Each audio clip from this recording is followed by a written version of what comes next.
If you've ever struggled to make realistic t-shirt mockups on light colored clothes, this is for you. Today I'll show you exactly how to do it. Let's go. The first thing you're going to do is open up Photoshop and import your t-shirt file. If you don't have one, I'll have a link in the description down below where you can get it for free. Now let's open up your graphic file. Once the file is open, hit Command A to select all and Command C to copy. Jump back into the t-shirt file and hit Command V to paste your graphic. Select the graphic layer and rename it to graphic. What you're going to do next is right-click on the graphic layer and hit Convert to Smart Object. Now hit Command T to transform your graphic.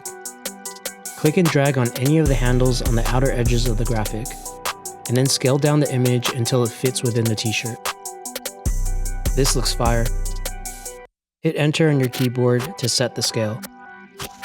Select the t-shirt layer and hit Command J to make a copy.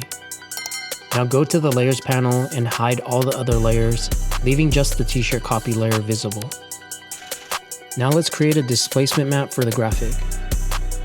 What it does, in simple terms, is that it warps the graphic to match the waves and wrinkles of the fabric, making it ultra realistic. Up top, we're going to go to Filter, Blur, and Gaussian Blur.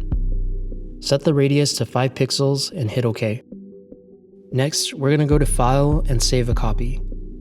You can save the file name as Displace. Once it's saved, you can go ahead and delete the t-shirt copy layer.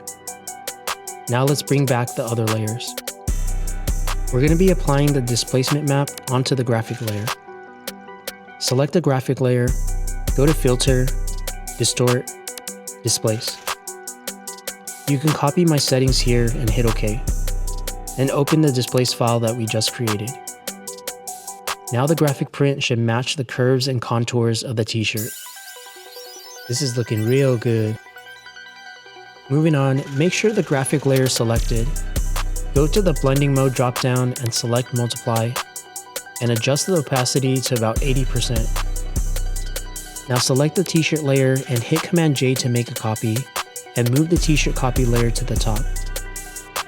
What we're going to do now is apply a clipping mask. With the t-shirt copy layer selected, hold down the Option key and hover over the graphic layer until you see this black arrow and white square. Then click to apply the mask. Once the mask is applied, we're going to go back to the blending mode dropdown and select Screen.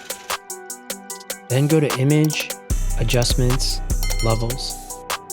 What you're going to do here is drag the slider towards the right. And as you're dragging the slider, you'll notice the graphic begin to appear. You have the option here to play around with the settings to really lock in the look you want.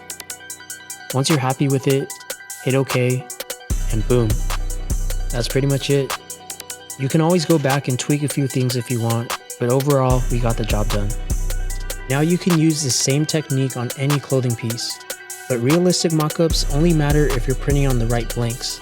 So in this next video, I'm breaking down the best t-shirt blanks to use when you're starting a clothing brand. I'll see you in the next one.